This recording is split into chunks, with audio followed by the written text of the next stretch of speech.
எல்லோருக்கும் வணக்கம். 3ஆம் பாகத்தின் 26வது அத்தியாயம் கர்வபங்கம்.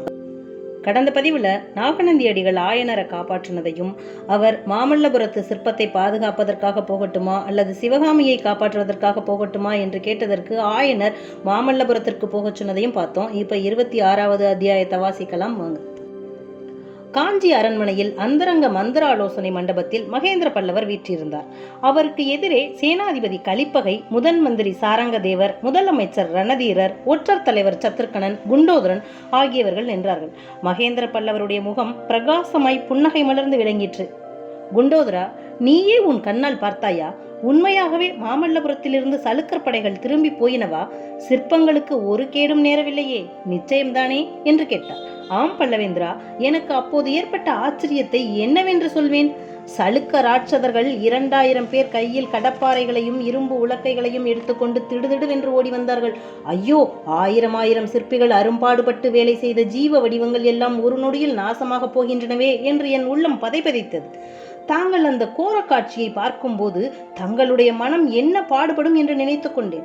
அடுத்த நிமிஷம் எங்கிருந்தோ திடீரென்று அந்த பாறை உச்சி மீது புலிகேசி சக்கரவர்த்தி தோன்றினார். கம்பீரமாக கையினால் சமிஞ்ஞை செய்தார். அவ்வளவுதான். ராட்சதர்களைப் போல பயங்கரமாய் ஊளையிட்டு கொண்டு ஓடி வந்து சலுக்க வீரர்கள் ஸ்தம்பித்து நின்று விட்டார்கள். அவ்விடத்தில் அந்த நேரத்தில் வாதாபி சக்கரவர்த்தியை அவர்கள் எதிர்பார்க்கவில்லை. அவர் இட்ட கட்டளையை அவரை மாற்றி சிற்பங்களை அழிக்காமல் திரும்பி போகும்படி கட்டளையிடுவார் என்றும் எதிர்பார்க்கவில்லை. பிரபு, நானே அந்த அதிசயத்தினால் சிறிது நேரம் சிலையாக போய்விட்டேன். எல்லோரும் அவ்விடம் விட்டு போன பிறகுதான் எனக்கு சுய நினைவு வந்தது. உடனே புறப்பட்டு ஓடி வந்தேன் என்றான் குண்டோதரன்.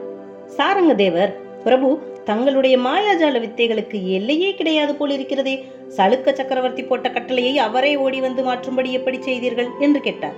ஆஹா, அந்த மூர்கனுடைய மனத்தை, கலை உணர்ச்சி என்பதே இல்லாத கசனுடைய மனத்தை மாற்ற முடியுமா? பிரம்மாவினால் கூட முடியாது என்றார் மகேந்திரர். அப்படியானால் இந்த அதிசயம் எப்படி நடந்தது? பல்லவேந்திரா, மாமல்லபுரத்தை எப்படி காப்பாற்றினீர்கள் என்று முதலமைச்சர் ரணதீர பல்லவராயர் கேட்டார். சிறு துரும்பும் ஒரு சமயம் உதவும் என்று பழமொழி இருக்கிறதல்லவா?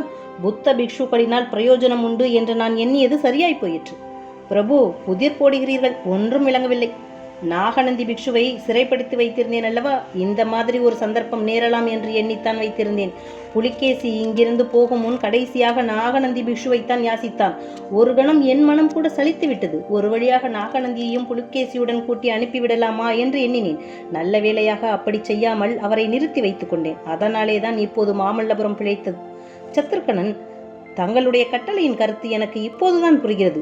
சுரங்க வாசலை திறந்து வைத்துக் கொண்டு உட்கார்ந்திரு, வெளியில் யார் போனாலும் அதிசயப்படாதே, யோக நிஷ்டையிலேயே இருந்துவிடு என்று ஆజ్ఞையிட்ட சமயம் ஒன்றுமே விளங்கவில்லை. நாகநந்தி வெளியில் வந்த போது எனக்கு தூக்கி வாரி போட்டது. ஓடி போய் அந்த கள்ள பிக்ஷுவின் கழுத்தை பிடித்து நெரித்து விடலாமா என்று ஒரு கணம் தோன்றியது.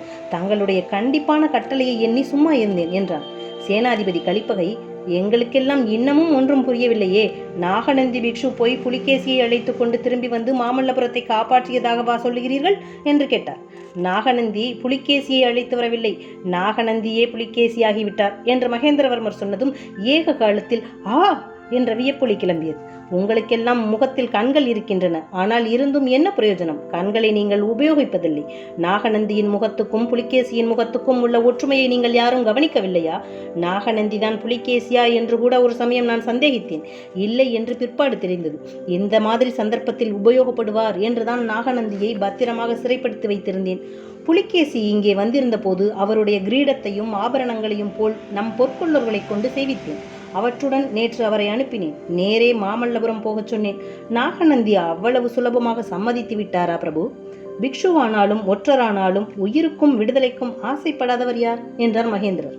ஆனால் அந்த கபட வேஷதாரியிடம் தாங்கள் எப்படி நம்பிக்கை வைத்து வெளியே அனுப்பினீர்கள்?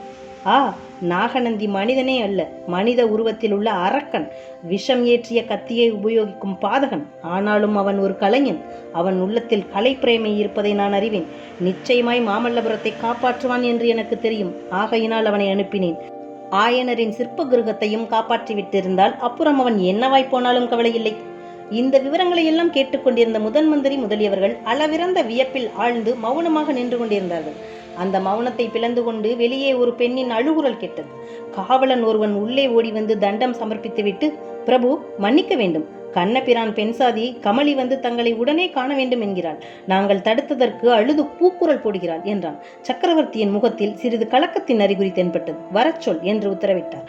அடுத்த நிமிஷம் கமலி தலைவிரி கோலமாய் உள்ளே ஓடி வந்து, பல்லவேந்திரா, இந்த சண்டாளியை மன்னிக்க வேண்டும், பெரிய துரோகம் செய்துவிட்டேன் என்று கதறி சக்கரவர்த்தியின் காலில் விழுந்தார். அன்று காலையில் கமலியின் மாமனார் அசுவபாலர் கமலியை பார்த்து, எங்கே அம்மா ஆயனரையும் அவர் மகளையும் காணோம் என்று கேட்டார்.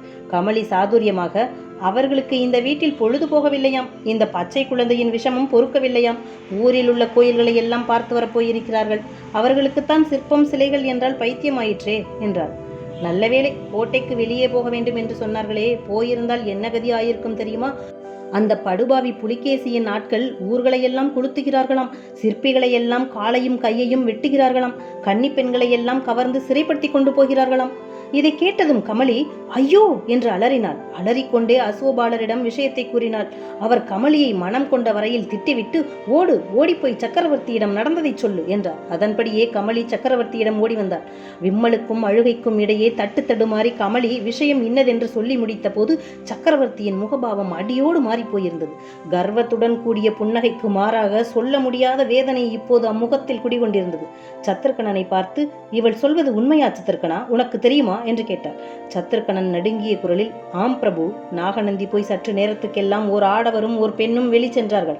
ஆயனர் சிவகாமி மாதிரி தோன்றியது.